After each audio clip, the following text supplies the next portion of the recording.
muito alegre de estar aqui.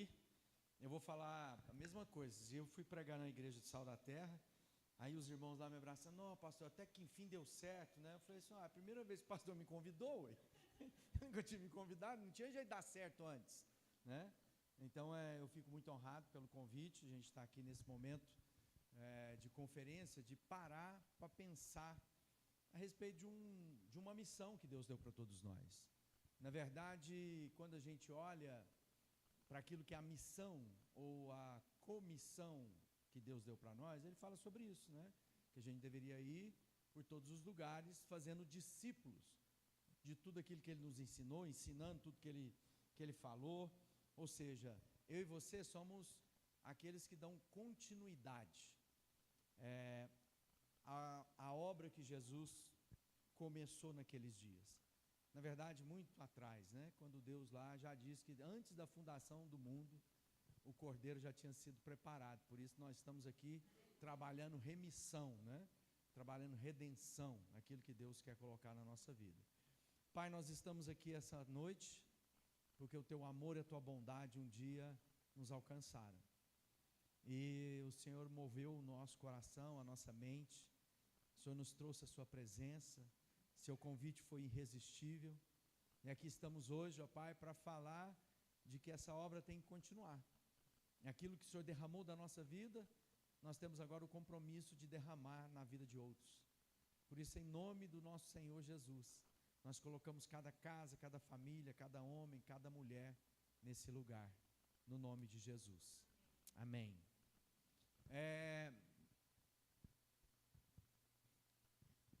Há uma palavra, e talvez até pelas características, né, do nome da nossa congregação, parte da Igreja de Jesus nessa cidade e em tantas outras cidades, que é Sal da Terra, a gente fica pensando qual é o ensino que Jesus estava dizendo quando ele usa de elementos muito simples da vida. Jesus sempre foi muito simples. Jesus é aquele que falava de passarinho. Às vezes a gente fica querendo falar de coisas complicadas, difíceis, mistério, e Jesus fala assim, nós cantamos aqui, né? O seu desafio é a provisão. Olha para os passarinhos, você vai ver que Deus cuida dos pássaros, você é mais importante do que eles, vai cuidar de você. Jesus falou de moeda perdida, diligência, entrega. Jesus fala de sal, de que a gente é sal. Então nós, discípulos de Jesus, somos aqueles que Deus está dizendo, vocês têm uma função na vida do outro. Porque sal só cumpre propósito na vida do outro.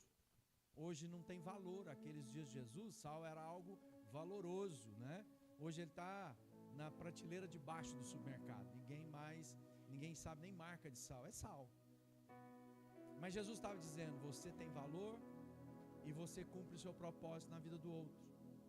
É interessante que muita gente pensa que sal é tempero, na verdade sal não é tempero, né? Porque sal não muda o sabor. Tempero, por exemplo, é orégano, eu detesto orégano, né? E quem põe orégano em tudo fica com gosto de quê?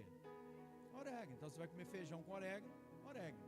Esse dia eu fui na casa do irmão, me convidou, tinha salada com orégano. Falei, irmão, mas acabou com a salada. Então o sal não, o sal potencializa o sabor do alimento. Então eu e você, olhando para a cidade, o nosso papel é, qual é o propósito de Deus para as pessoas que nessa cidade vivem? E como o toque da minha vida na vida do outro vai transformar essa pessoa naquilo que é o pleno de Deus para a vida dela, nas características, na maneira de ser. Ou seja, Deus não nos chama para trazer uma uniformidade na vida das pessoas. Deus nos traz para fazer com que cada um possa viver a plenitude daquilo para o qual Deus o criou. Então quando a gente anda pela cidade, nós devemos tirar aquele espírito daquele homem que um dia deu a explorar. Você se lembra? Aquele fariseu desceu, tinha um pecador, uma pessoa lá dentro do prédio, do templo, que batia a mão no peito e dizia, Senhor, tem misericórdia de mim.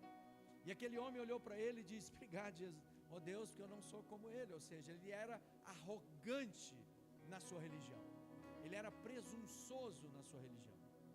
E muitas vezes, quando nós olhamos para a cidade, ao invés de olharmos com um olhar de misericórdia, ao invés de, assim como Deus agiu na minha vida, na vida do Beto e na vida de tantos outros, trazendo de noites tenebrosas, dias difíceis, complicados, mente confusa, em busca de alegria, em busca de prazer, e aí se enfiando em tanto de coisa, na tentativa de encontrar sentido na vida, mas estavam lá, tateando, tentando encontrar, porque alguém dizia, ó, o caminho da felicidade é por aqui, o caminho da alegria por aqui, e as pessoas estavam lá, e muitas vezes, é isso que a cidade está tentando viver, pessoas tentando encontrar significado da sua vivência, e por isso estão enfiadas em coisas que nada tem a ver com aquilo que o próprio Criador planejou para elas, mas elas estão equivocadas.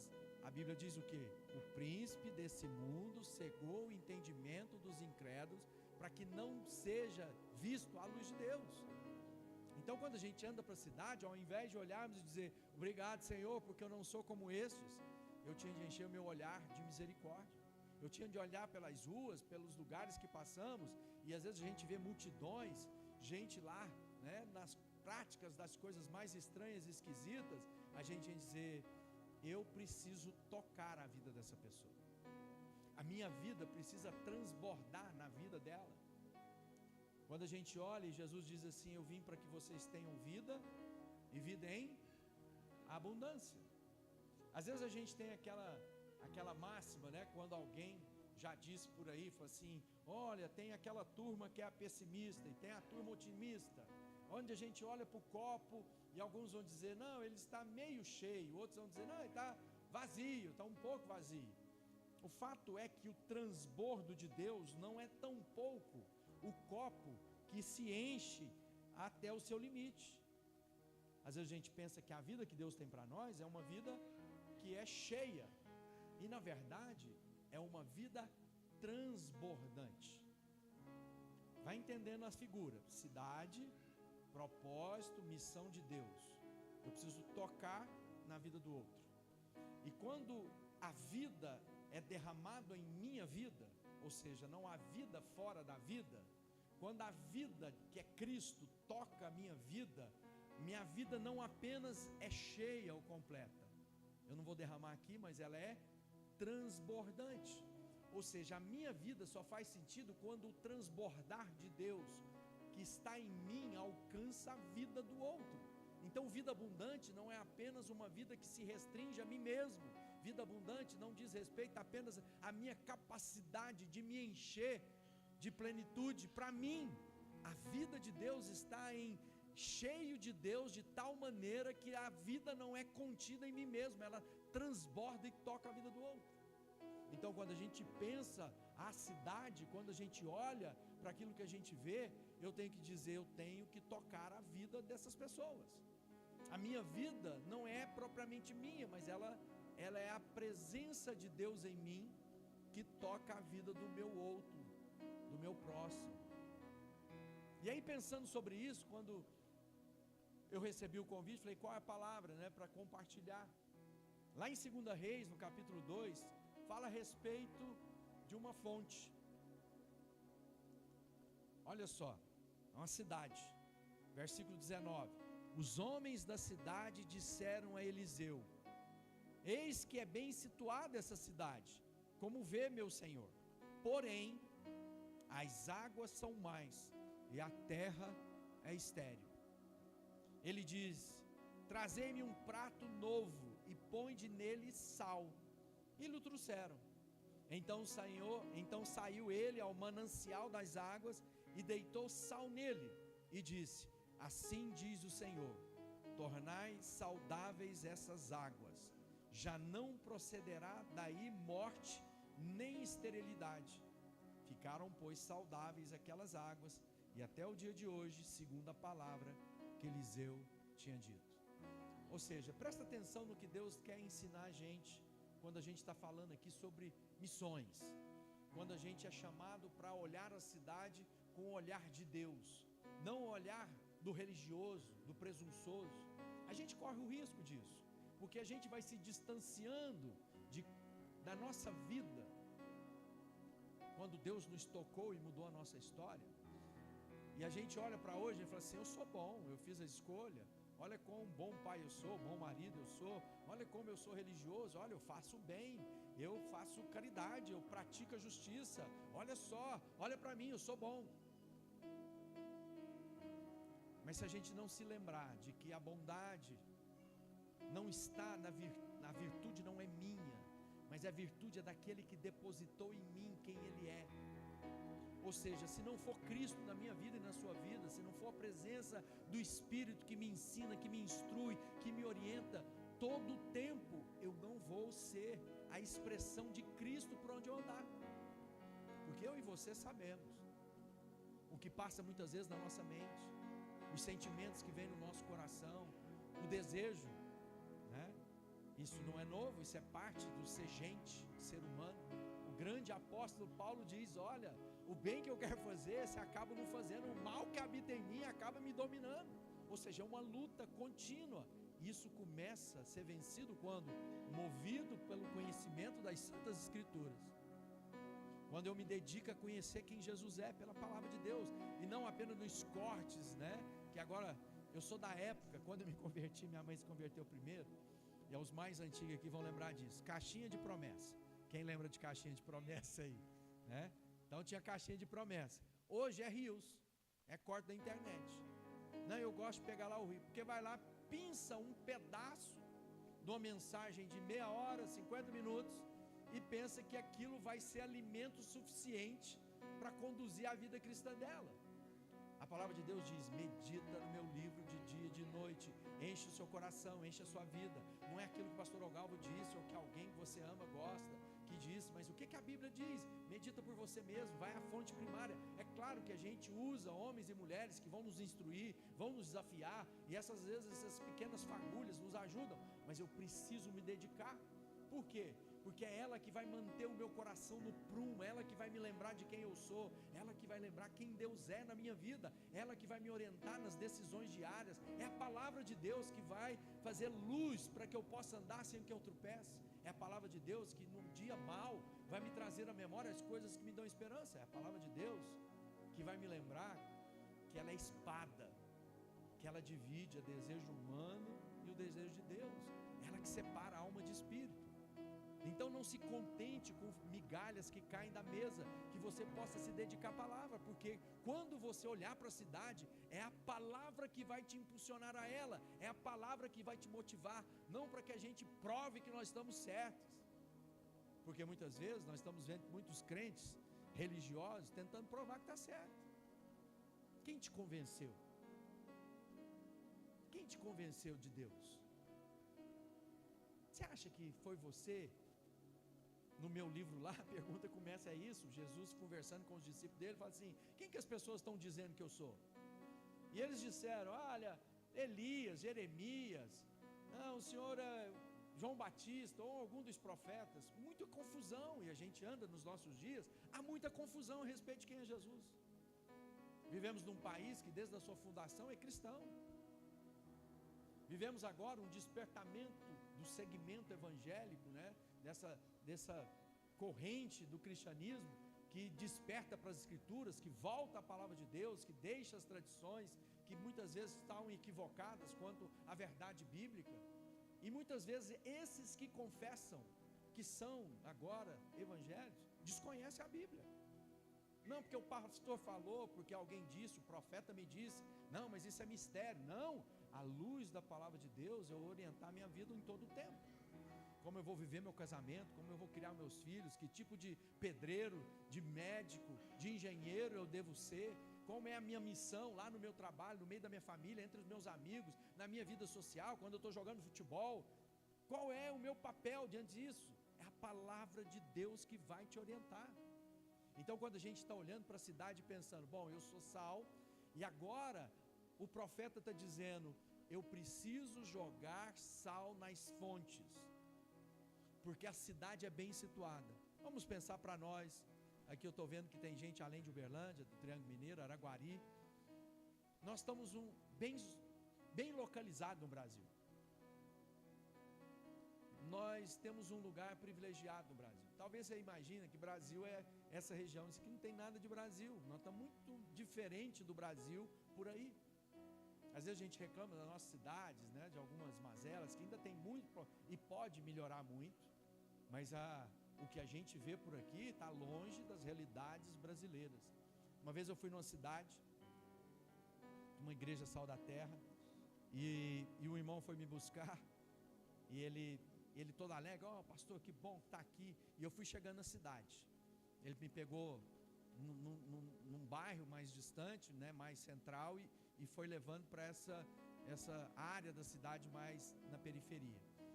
E ele falou assim, pastor, eu estou feliz demais, porque agora eu mudei para cá, para o lugar que eu estava indo. E eu comecei a olhar a cidade e falei, meu Deus, que lugar é esse? Lixo na rua, povo andando, aquilo na contramão. Pensa numa coisa bagunçada, pensa num lugar assim, caótico.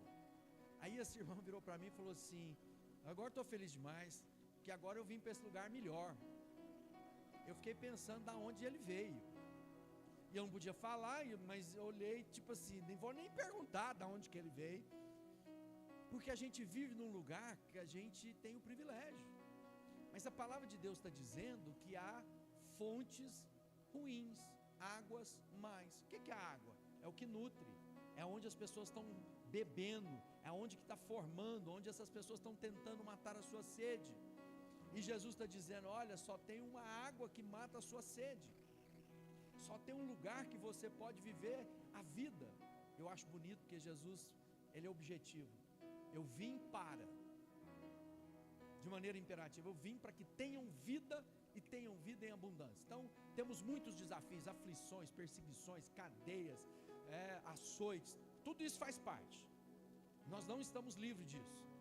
A Bíblia diz que nós vamos ser como o nosso Senhor, e o nosso Senhor passou por tudo isso, nós não somos melhor que Ele, então nós vamos passar por dias difíceis, mas Ele diz, tem de bom ânimo, porque a vida que eu tenho para você é infinitamente melhor. Nem essa presente e leve momentânea tribulação vai se comparar com o peso eterno de glória. Ele está dizendo, olha para o eterno e viva o presente. Sabe o que me faz com que as dores desse mundo não deformem meu coração e a minha mente? Tem muitos crentes surtando. É o entendimento do eterno. Quando eu tenho a soberania, a eternidade de Deus no meu coração, eu enfrento o que eu tenho que enfrentar, sem que essas coisas destruam meu coração. Isso vai fazer toda a diferença. E Jesus estava ali com os discípulos, e o texto que está aí na camiseta de todo mundo, fala sobre, só tem uma maneira de cumprirmos esse propósito, só tem uma maneira de sermos essa porção de sal de uma vasilha nova, ou seja, de uma mente transformada, de um novo nascimento, de uma nova criação que recebemos de Deus, e essa porção que agora está na minha vida, precisa ser derramada nas fontes, na fonte das pessoas, das famílias, das empresas, dos negócios, onde eu tocar. Tem uma canção, quando eu me converti, era onde eu tocar, abençoado será. Me parecia doido correndo dentro da igreja, tentando tocar as pessoas. Então, quando a gente olha para o propósito de Deus, fui curado, e agora a cura a partir de mim. Fui transformado, agora há transformação a partir de mim. Fui consolado, agora há consolo a partir de mim. E a pergunta que fica e o pastor fez, né? A sua vida, quando toca o outro, produz o quê? Religião? Preconceito? Porque muitas vezes na nossa religiosidade, distanciando-nos da onde viemos, ficamos arrogantes. Talvez seja por isso, né, que muitas vezes a gente declara, e é uma verdade, mas a gente tem que guardar o coração. Eu sou nação santa, povo exclusivo de Deus, sacerdócio real. Aí a gente está achando que isso está dizendo o seguinte, eu sou melhor que você, porque essa era a mentalidade dos judeus. E quando os judeus não entenderam isso, Deus teve que levantar gente de outro povo, né?